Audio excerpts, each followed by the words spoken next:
Since the military junta came to power in Niger, France outright went against it. It tried everything it could to remove the military leader and put its puppet back in the presidential chair. But that did not happen as the military junta in Niger grew stronger than ever, erasing any French influence which was left. France also used ECOWAS, the Economic Community of the Western African States, to give warnings that military intervention will be done if Niger does not end the military rule. But this did not work either. Now, France has been caught in making a conspiracy to attack Niger. It has demanded airspaces from Algeria, Morocco, Nigeria, and Ghana, so a military intervention can be carried out. However, in turn, these countries did something which France did not expect, ruining France's entire plot. How does France want to attack Niger, and when will this happen? Let's find that out.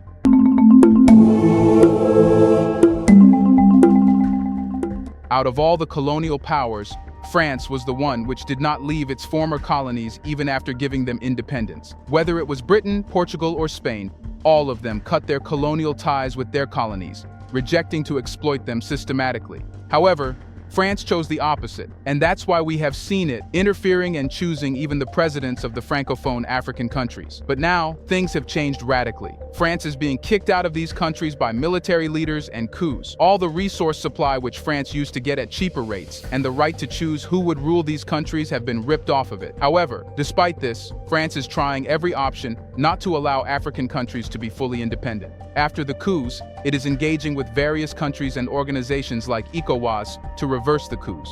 One of the major countries which France exploited was Niger. Now, as a military leader is standing on the throne, France is finding it difficult to drain the same advantages it used to have. Hence, it is trying to threaten Niger's military leader. This is being done by preparing an attack on Niger, perhaps the presidential palace. It's the place where Niger's former president, the French puppet, has been house-detained. But for that to happen, it needs airspaces of the Niger's neighboring countries. Only then can French and ECOWAS forces land in Niger and carry an intervention much like that of Saddam Hussein or Iraq. Using its options, France requested Algeria to offer its airspaces. However, Algeria has rejected a French request to use its airspace for a military operation in Niger. This decision comes in the wake of a coup in Niger on July 26th, which occurred just south of the Algerian border. It was said that Algeria is firmly against any foreign military intervention in Niger and advocates for diplomatic efforts to restore constitutional order. It should be noted that despite announcing troops' withdrawal from Niger, France currently maintains approximately 2,500 troops in Niger, deployed there before the recent coup. They are destined to vacate Niger within the next few months, which points out the possible attack on Niger. These 1,500 French troops will be valuable because they will have all the intelligence about where and when to attack. The fact that these troops were not ordered to leave Niger that very day proves that the plan for an attack on Niger is more than a mere possibility. It's unclear which specific military operation Algeria was referring to, but France has not publicly stated any intention to militarily intervene to reverse the coup. The Economic Community of West African States announced that it had established an undisclosed D-Day for a potential military intervention if diplomatic efforts fail. Such a move could further destabilize a region already plagued by conflict and poverty. Later, the African Union's Peace and Security Council announced the immediate suspension of Niger from all African Union activities. Algerian President Abdelmadjid Tebboune had previously expressed concerns about a military response, emphasizing that it could escalate tensions throughout the Sahel region. He said that Algeria is committed to avoiding the use of force with its neighboring countries. Algeria's concerns include potential repercussions, such as an influx of migrants into its territory. According to a government source familiar with the situation, Algeria has a history of strained relations with France, its former colonial ruler, marked by disagreements over Sahel security, regional matters, historical disputes, French media coverage of Algeria, and human rights issues. When France ran out of options with Algeria, it continued forcing and using ECOWAS as a tool to reverse the coup in Niger. You should know that ECOWAS has been also used by Western powers, mainly France, to further French interests. Therefore, if ECOWAS is used to intervene in Niger, this can cause a massive catastrophe. You should also know that ECOWAS is an economic alliance, not a military one, which can be used to reverse a coup by force. The maximum they can do is to put sanctions, which they already have. Defense chiefs from ECOWAS have formulated a plan for military action if the coup leaders do not reinstate elected President Mohamed Bazoum by a specified deadline. This raises concerns about the further conflict in a region already grappling with a deadly insurgency. General Abdourahmane Tiani, the 59-year-old leader of the coup who received military training in France, has stated that the junta will not back down. France has expressed its firm and determined support for ECOWAS efforts to thwart the coup. However, it did not clarify whether this support would involve direct military assistance for ECOWAS's intervention in Niger. The intervention plan proposed by ECOWAS would involve decisions about when and where to take action made by the heads of state. The plan includes resource allocation and deployment logistics, although no specific timeline or details have been disclosed. An ECOWAS delegation has been engaging with Algeria and Libya to seek support from key regional players ahead of any potential military action. But as Algeria has refused to offer its airspace, they are left with limited options. But France is not alone, who wants the coup in Niger to reverse. In addition to France's support, the United States announced the suspension of certain aid programs to Niger in response to the coup. This broadens the equation and adds more possibilities about how an attack on Niger can be carried out. Since the US has more allies in Africa than France, Niger should expect a serious possible attack very soon. Already, Niger's military has accused France of amassing troops and equipment in several West African countries, alleging it's part of preparations for a military intervention against Niger. Colonel Amadou Abdrahman, a spokesman for Niger's coup leaders, made these claims on national television, stating that France was deploying forces in ECOWAS member states in collaboration with the regional organization for potential aggression against Niger. According to Abdrahmani, French military cargo aircraft have been transporting significant quantities of war material and equipment to countries like Senegal, Ivory Coast, and Benin. These allegations come amid increasing tensions between Niger and France following the military coup on July 26. You should know that the United States has around 1,100 soldiers in Niger and has begun relocating its troops from Niamey to the central city of Agadez as a precaution, as stated by the U.S. Department of Defense. However, many think that the initiative for a military operation in Niger is primarily led by France and Nigeria. However, France wields significant influence within the economic community of West African states and is the driving force behind this idea. France's influence often operates discreetly, including leveraging sensitive information on ruling regimes in West Africa to further its interests.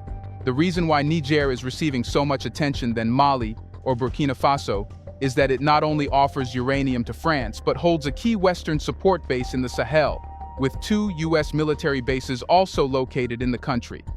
Here's a reminder to please like and share the video and subscribe to our channel to watch more videos on Black culture, history, civilization, and identity. Let's continue now.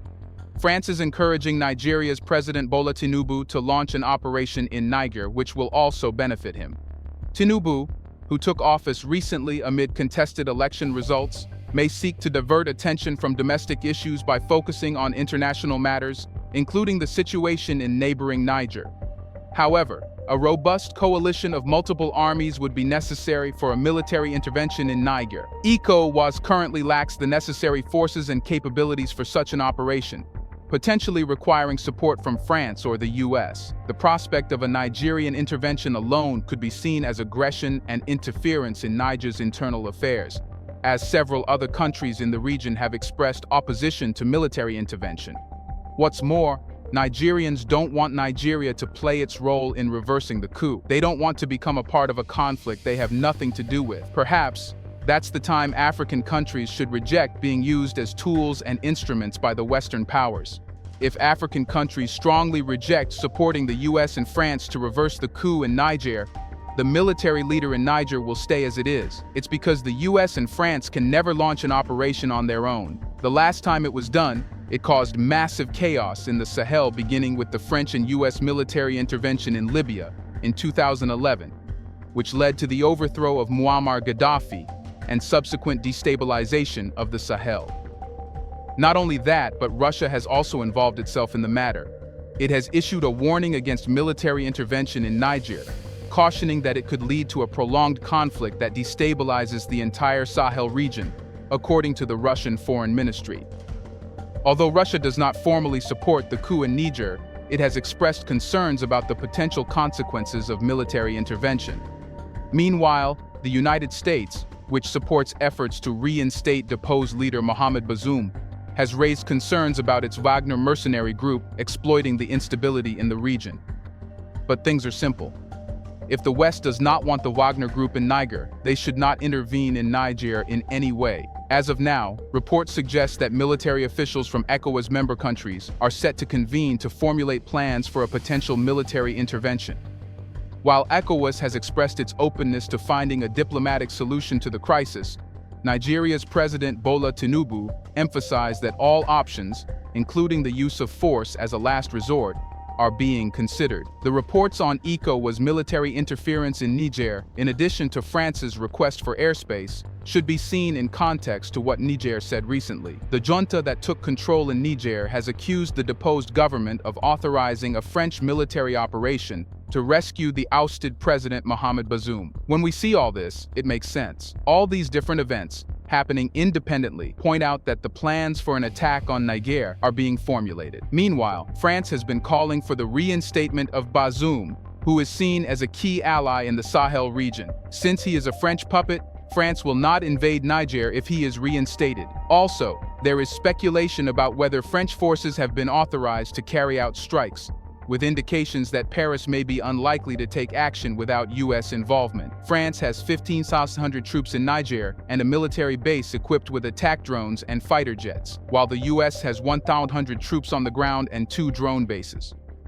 Experts suggest that both France and the U.S. will tread carefully, given the level of anti-French and anti-Western sentiment in the Sahel. The possibility of a military response from the Economic Community of West African states is considered more likely, as ECOWAS has threatened to use force if Niger's junta does not restore civilian power within 7 days. Bola Tinubu, Nigeria's new president and chair of ECOWAS, is determined to turn the bloc into a pro-democracy force. Hence, ECOWAS has also threatened measures such as cutting off Niger's electricity supply, which largely comes from Nigeria, and imposing sanctions on members of the junta and their families, as well as civil servants who cooperate with the new regime. What's more, the accusation that Niger's former government asked for French invasion of Niger has been confirmed. This confirmation came from an advisor to Bazoum who spoke on condition of anonymity.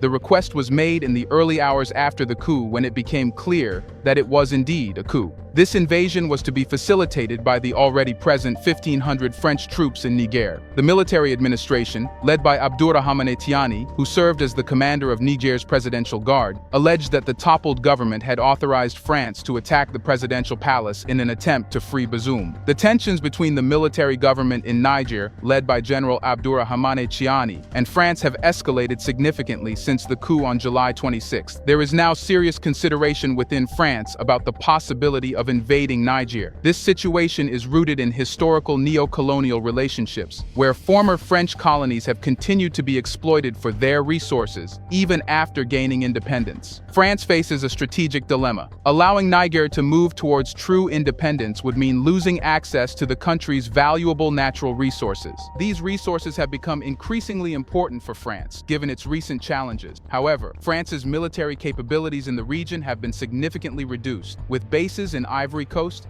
Senegal, and Gabon that are not ideal for staging an invasion. Even if France managed to gather enough troops for an invasion, logistical challenges come into play. None of the 3 countries border Niger, leaving only Senegal and Ivory Coast as potential staging grounds. However, launching an invasion from these countries would require traversing Mali and Burkina Faso, both of which have strongly opposed any military action against Niger. Well, in the same way as France is trying to use ECOWAS and possibly the US troops, in addition to Nigerian troops, Niger has done something for its defense. Since the coup leaders in Niger, Mali, and Burkina Faso are being threatened, they have struck a security pact. They have decided that if any of these 3 countries are invaded, all the troops and militaries of these 3 countries will come for help. This means that if France wants to invade Niger, it not only needs troops enough for Niger, but for Burkina Faso and Mali as well. This is impossible as all the West's troops present in African countries, in addition to ECOWAS troops, are insufficient to fight the forces of Mali, Niger, and Burkina Faso. Algeria has also aligned itself with Niger's allies. making the situation more challenging for France. Chad remains an option, but reaching it poses difficulties. Niger's capital, Niamey, is located in the southwestern corner of the country, providing it with a strategic advantage. Even if no neighboring countries intervene, Niger has a window of opportunity to resist an invasion. This dilemma presents a geopolitical catch-22 for France. Inaction could lead to revolts against Western neo-colonialism in other parts of Africa, while intervention carries significant risks and challenges. France's NATO allies have been relatively quiet on the matter, including the United States, which maintains a military base in Niger but is unlikely to approve American involvement in a French invasion due to recent strained relations and limited operational capabilities. The Economic Community of West African States, ECOWAS, had set a deadline for Niger's military to relinquish power and reinstate President Mohamed Bazoum, who was detained in the July 26 coup. If they failed to comply, military intervention was on the table. But the deadline has also passed, which means that the ECOWAS threat and warning have been ruled out by Niger. ECOWAS has not publicly responded to the rejection of its ultimatum, but the bloc plans to discuss its next steps. Many have questioned the feasibility of the 7-day deadline for military intervention, considering the lack of preparedness among ECOWAS states and the need for parliamentary approval. The possibility of military intervention is a last resort for ECOWAS, as stated in their previous summit statement. Critics have accused the United States and France of pressuring ECOWAS to reinstate President Bazoum, whom they support. U.S. Secretary of State Antony Blinken has expressed concern about the situation in Niger and has backed ECOWAS's efforts. However, he has not commented on the future of American troops stationed in the country. Efforts to engage with Niger's military leadership have faced challenges. Acting U.S. Deputy Secretary of State Victoria Nuland was denied permission to meet with Niger's military leader Abdourahmane Tiani or President Bazoum. Instead,